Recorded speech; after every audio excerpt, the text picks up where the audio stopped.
All right, ladies and gentlemen, here we go with game number 1 between Moonglade and InControl. These two players going to be pitted on NASL Metalopolis. Yeah, man, it's going to be a PvZ, and you know what?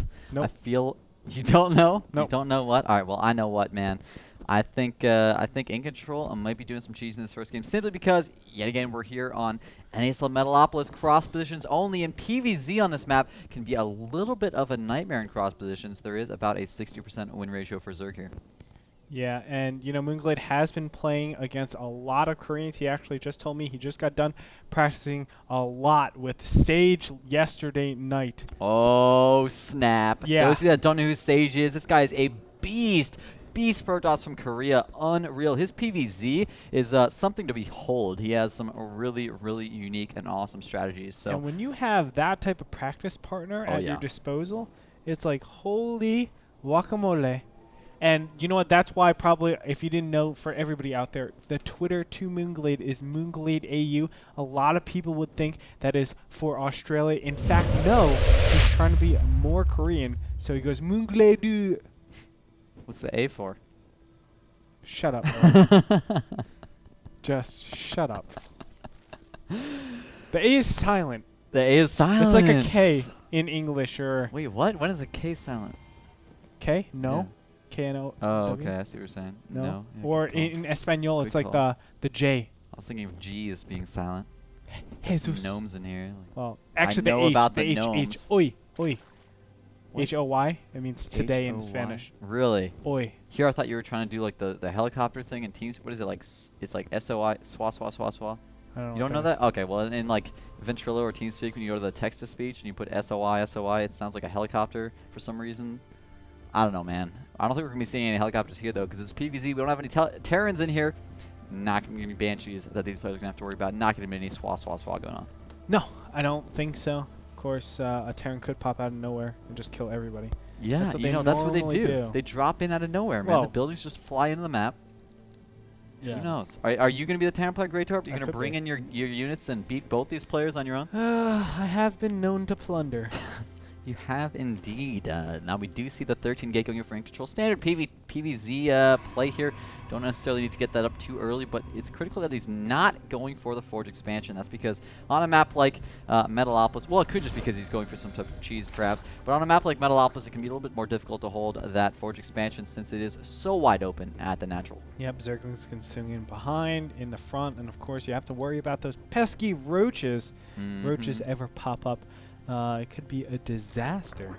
An absolute disaster. Absolutely. Now we do see the pool first from Moonglade, but no gas, so he's just going to be taking a quick expansion here. InControl most likely will block it with a pylon. That's what he does almost every single PvZ. He blocks with the pylon and often will go up to a cannon rush as well, but of course with the gateway rather than the force this game, and not going to actually have that cannon rush in there. Just going to be using that pylon block to essentially delay that expansion. It also forces those Zerglings to go out and kill the pylon as opposed to running straight towards the Protoss base. So InControl was able to skip that first Zealot. Oh, maybe he'll make it now, but so far he has been skipping. Oh, he is going to make that first Zealot. I feel like it would have been a good idea to just be able to skip that since he knows these Zerglings are going to have to take the time to kill that pylon before going to his base. You know what? He did delay mining gas for a little bit, I guess, just because of that Zealot coming out there. Now we do have the, of course, the, a Cybernetics core is going to go down. That is such a clever play. Of course, you don't want to put that on the gateway because the Cybernetics core has more health. Yep. And the gateway will die, but 4 Zerglings will be enough to go ahead and take this out before it actually comes up. Yeah, he does cancel it, of course. Just delays that hatchery even longer, giving InControl just a little more timing available before Moonglade's going to have that 2-base economy up and running. And InControl looks like he's going to be sending... Oh, that's just a pylon over there. I'm waiting to see... right now he's still on 1 gate. It might just be a 1-gate double gas expansion. It is pretty common in PvZ. Then you add on the 2 gates after putting the Nexus up to help your wall off.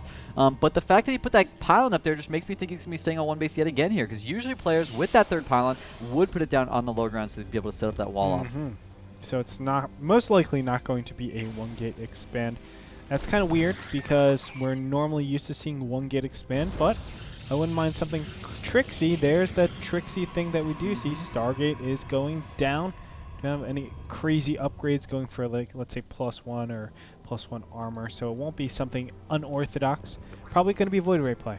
Yeah, you know what? There's a couple ways he could go with this. He could either go for the one base all in here with some type of 3-gate void play, something like that, or he could just stay on 1 gate, 1 Stargate, and that allows you to take an extremely safe expansion where you have that void ray. You can defend against any possibility of a Zergling or Baneling or Roach all in, something like that. And then of course you can use that Stargate to make a single Phoenix to get a lot of scouting information. So it's possible that that's what InControl is doing here. But the fact that he still has not tried to go take that Nexus does make me think that perhaps it is going to be some type of one base all in here. The only thing that just makes me a little bit concerned and confused here is the fact that he has not added on any additional gateways here. So, and it does look like he's going to send out the probe out to make that Nexus. So it is just going to be a standard player from InControl, but I feel like given what he saw from Moonglade, you might need to do this build if you see your opponent going 14 gas, 14 pools, something like that.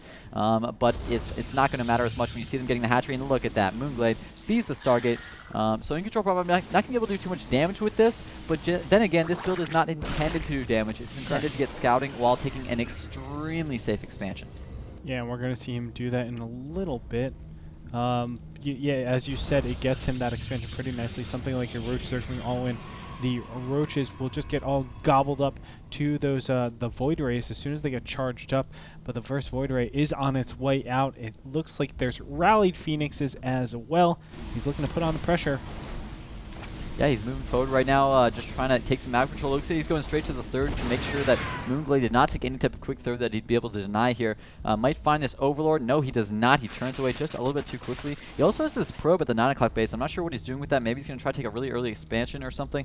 It does look like the Zerglings from Moonglade tried to poke into the National, but decided to fall back since there are 4 sentries there. Now the Void Ray and the Phoenix are putting some damage onto this one Overlord, but the 2 Queens move into position and are doing quite a bit of damage here. They actually only take 1 hit on the HP, so the Void Ray will be able to regenerate all of its shields. And it looks like InControl did make 2 Phoenixes, then cut production, so we'll be able to use those for just a little bit of harass. But of course, the best part about this build is the fact that you can get all that scouting information. He sees the lair, he sees the Roach Horn, and he sees the quad. Well, actually, he might not have seen that 4th gas of the natural. In fact, he has not. I would absolutely implore him to go send those Phoenixes over to that natural, figure out exactly how much gas he has on the way, because that can be a huge tell to whether it's going to be something like Burrow Roaches, or if they're actually going to add on the Hydra and go for Roach Hydra, and for what time they might be taking that 3rd base. Precisely. Now, here's something interesting coming out from InControl. 4 gateways, he's going up directly, and he's still on 2 gas. He hasn't added on additional gases, which makes me think he's doing a combination to this, and I actually kind of like it. We do see the top left-hand corner, a 3rd being taken. If this 3rd wasn't taken, I wouldn't like it so much. I don't think 2-base aggression really has its place over here.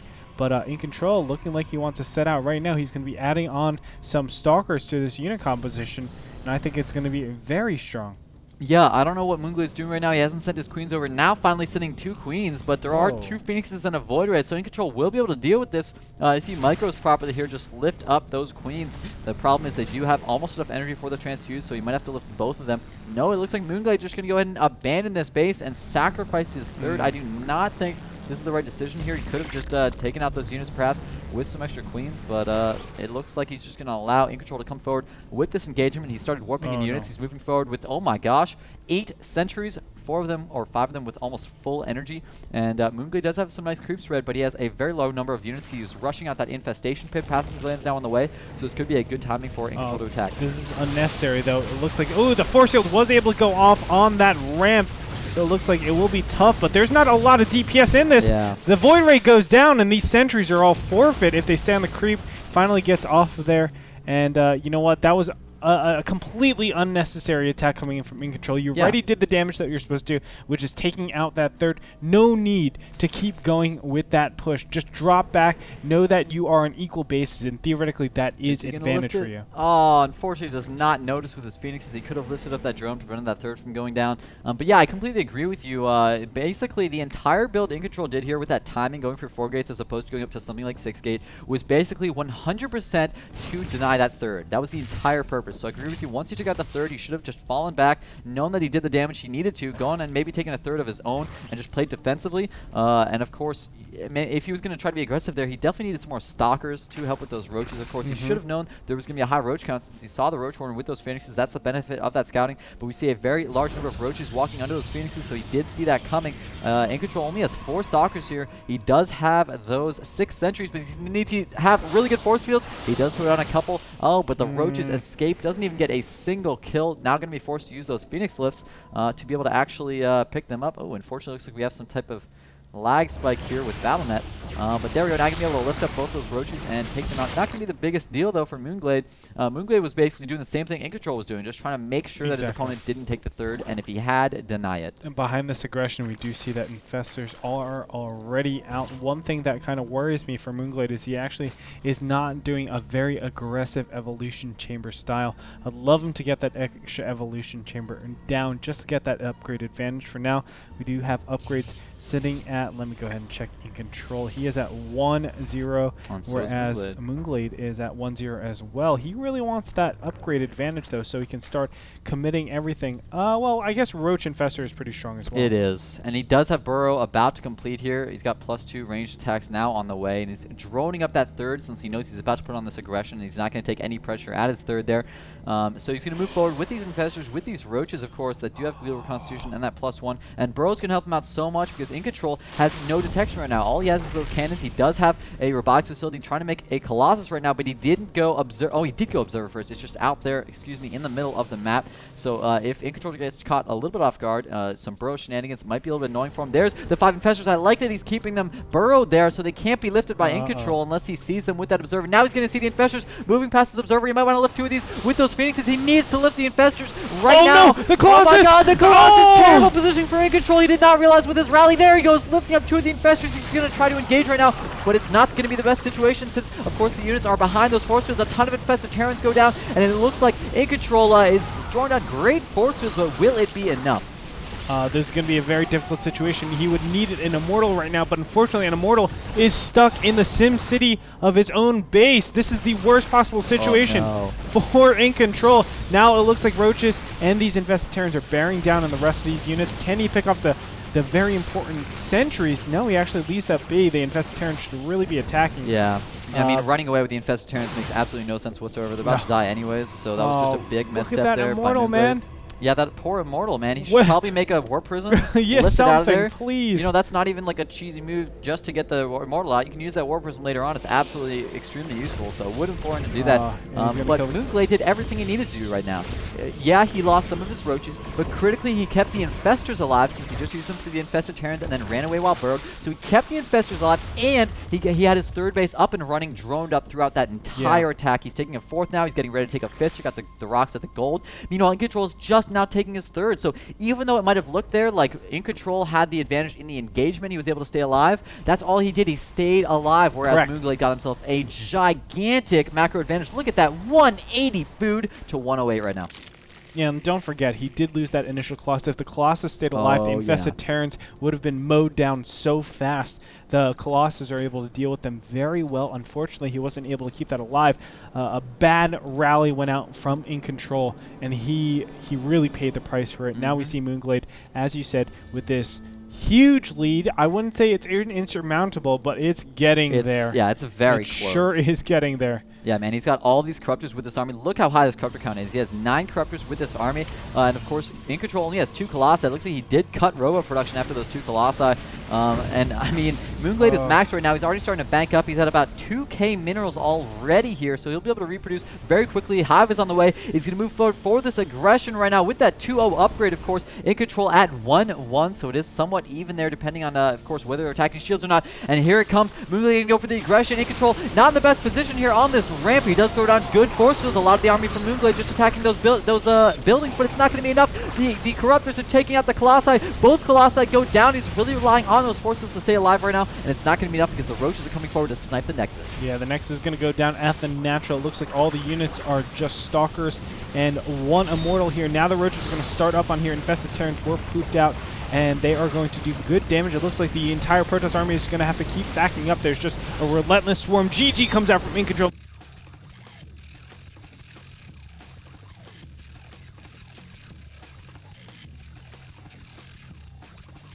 And it looks like Moonglade was able to take that game, starting off with an advantage already in this best of 3. I feel like there were a couple things that InControl could have changed there. First off, of course, when he went for that early attack with the Stargate play, he could have just, after he took out the third, fall back. That would have been fine. Take his own third, know that it would be quicker than the Zerg third, and just go ahead and defend.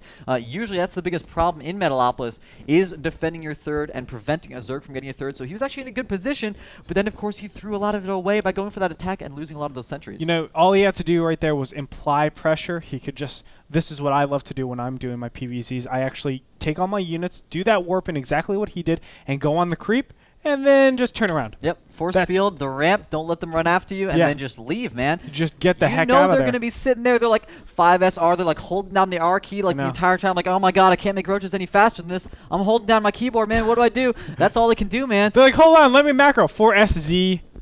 And then just like sit there for a while. We got it. Maybe put maybe put a paperweight on the key. But you know, InControl unfortunately lost a couple of sentries in that.